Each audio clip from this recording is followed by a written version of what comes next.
નમસ્કાર, પ્રસ્તુત છે અત્યારના મુખ્ય સમાચાર. સપ્તાહના પ્રારંભે શેરબજાર ઉછાળા સાથે ખુલ્યું. સેન્સેક્સમાં 500 અને નિફ્ટીમાં 150 અંકનો વધારો. લોકસભામાં આજે જાહેર પરીક્ષાઓ અન્યાયી માધ્યમો નિવારણ સુધારા વિધેયક 2026 રજૂ થશે. પ્રધાનમંત્રીએ પરીક્ષા સુધારા અંગે 6 સભ્યોની ઉચ્ચસ્તરીય ટાસ્ક ફોર્સની રચનાની જાહેરાત કરી. સંસદીય બાબતોના મંત્રી કિરેન રિજિજુએ તમામ સાંસદોને પરીક્ષા સુધારણા વિધેયક પરની ચર્ચામાં ભાગ લેવા અપીલ કરી.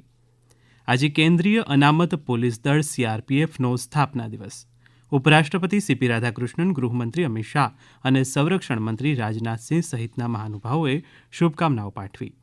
રાષ્ટ્ર આજે ભૂતપૂર્વ રાષ્ટ્રપતિ અને પ્રખ્યાત વૈજ્ઞાનિક ડોક્ટર APJ અબ્દુલ કલામને તેમની પુણ્યતિથિ પર શ્રદ્ધાંજલિ અર્પણ કરી રહ્યું છે. અમેરિકા અને ઈરાને સતત બીજા દિવસે હુમલાઓ અટકાવ્યા. યુદ્ધ વિરામ અંગે વાટાઘાટો ફરી શરૂ થવાની આશા. ઈરાનની યુક્રેનને ચેતવણી. કેસ્પિયન સમુદ્રમાં ઈરાનના વાણિજ્યિક જહાજ પર કરેલા હુમલાની કિંમત ચૂકવવી પડશે.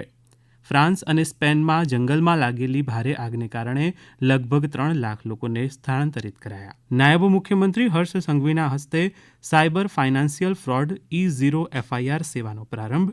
પ્રથમ E0 FIR નોંધાવનાર ફરિયાદીની 15 લાખથી વધુની રકમ બચાવી લેવાઈ. ભારે વરસાદ બાદ હવે રાજ્યભરમાં ડાંગરની વાવણીનો આરંભ. રાજ્યમાં છેલ્લા 24 કલાકમાં 137 તાલુકામાં વરસાદ વરસ્યો. ઉત્તર ગુજરાતના કેટલાક જિલ્લાઓમાં આજે વરસાદની શક્યતા. ઓડિશા અને છત્તીસગઢમાં અલગ અલગ સ્થળોએ આજે અતિભારે વરસાદની આગાહી. ભારતે હરારેમાં ત્રીજી અને અંતિમ T20 મેચમાં ઝિમ્બાબ્વેને 35 રનથી હરાવીને શ્રેણી 3-0થી જીતી લીધી. અને મીરાબાઈ ચાનુએ ગ્લાસગોમાં 2026 કોમનવેલ્થ ગેમ્સમાં સુવર્ણચંદ્રક જીત્યો.